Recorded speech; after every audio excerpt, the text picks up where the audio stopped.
I know somebody who's on top of things. David Morgan of the Morgan Report. David is the publisher of the Morgan Report, leading U.S. expert on precious metals. You can learn more at themorganreport.com.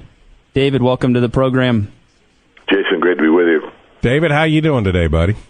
Well, I'm a bit wound up. I'm preparing for the Asian conference in Hong Kong here, and looking at a lot of panels. They got me on platinum, palladium, copper, silver, and gold, of course. And it's a very, very big conference sponsored by Standard Chartered Bank, which is the largest bank in Asia. So a little bit antsy, Alan, but ready for your show as well.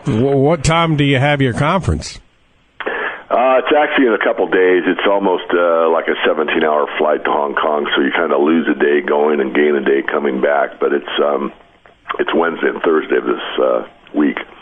Well, I'm sure you will do very well. Now, what are you going to be telling those fellas? Well, actually, Alan, I really went over the top on my main speech, my keynote. It's called Silver, Hyperinflation, and Demise of America.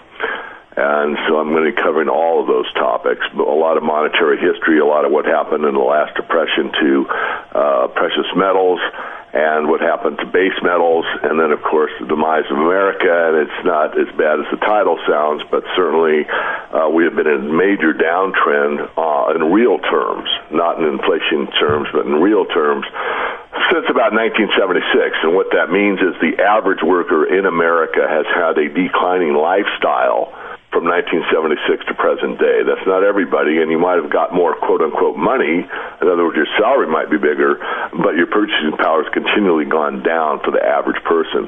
And they've made up for that by borrowing, which is, of course, what took place during the big housing bubble, was people were able to use their homes as an ATM and get that car, so it's, match their neighbor's car or whatever's going on in their heads. And, of course, all that's basically blown up at this point in time, and now people are, grasping reality slowly. One succinct way of saying it, and I've used this expression before, but we spent money we didn't have on things we did not need, and as a result, it's now time to pay the piper. Well said, Alan. I like that. Well, you can use it. I borrowed it from somebody. I don't know who. I had somebody say that there's never been an original thought, but I think I've had a few.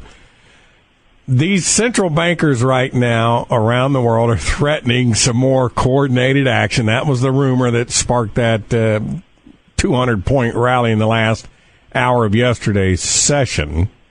That should bode well for anyone holding gold and silver, at least in terms of nominal appreciation of the two metals, should it not?